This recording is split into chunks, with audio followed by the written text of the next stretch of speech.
The sequence begins with the numbers 1, 1, 2, 3, 5, 8, 13, 21, 34, and continues indefinitely. Each number is obtained by adding the last two digits together. If we were to take a perfect or golden rectangle, break it down into smaller squares based on Fibonacci's sequence, and divide each with an arc, the patterns begin to take shape. We begin to see Fibonacci's spiral. The spiral in and of itself is insignificant. Its importance is revealed in where we find it. Take, for example, the sunflower. The display of its florets are in perfect spirals of 55, 34, and 21, the sequence of Fibonacci. The fruitlets of the pineapple create the same spiral based on the sequence. The pine cone does the same. As currents move through the ocean and the tide rolls onto the shore, the waves that bring in the tide curve into a spiral that can be mathematically diagrammed onto a plot at the points 1, 1, 2, 3, 5, 8, 13, 21, 34, and 55. Buds on trees, sand dollars, starfish, petals on flowers, and especially the nautilus shell are formed with this exact same blueprint. With each segment of growth, the nautilus adds to itself one more value on Fibonacci's scale. This blueprint can be seen around us on a small scale every day, but the greatest example of all is directly above our heads. At an average of 100,000 light years across, even the spiral of the galaxies above us are formed with the exact design that the tiny shell is formed. This sequence, or blueprint, appears to be the trademark of a designer, a proof of a creator.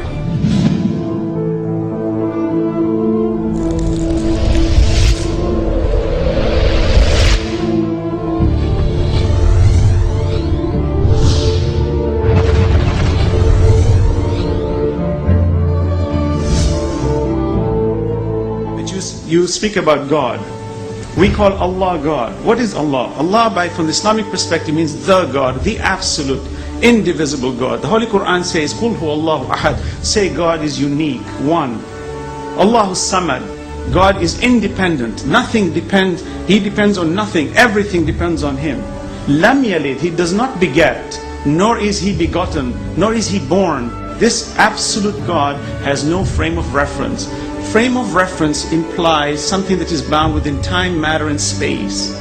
The problem with these arguments is we keep constantly debating on the issue of bringing God to the relative world.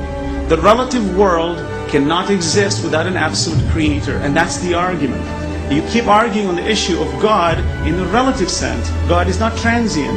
He is the necessary existent. We are the transient existent.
And absolute cannot be defined, but we understand it indirectly, for this relative universe can never exist without an absolute creator.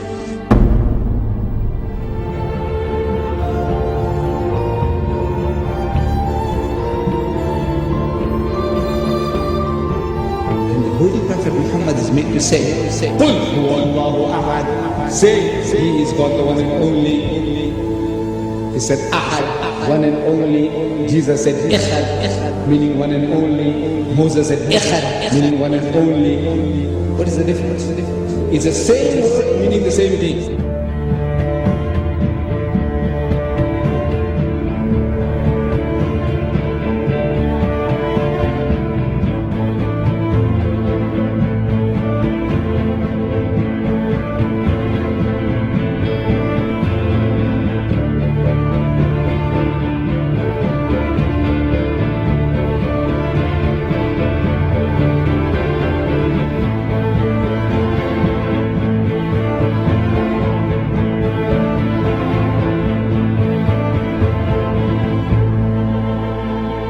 Muhammad could not have known these facts about human development in the 7th century because most of them were not discovered until the 20th century. Muslims and others are justified in concluding that these facts could only have been revealed to Muhammad by the one who knows all about us, not only about how we developed, but how we lived and functioned. The unity of these three faiths consists in the unity of God. You see, in the fundamentals of the teachings of Moses, Jesus, and Muhammad, there is not an iota of difference.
But I have left you a book, revealed by God, the Quran, which is light and guidance.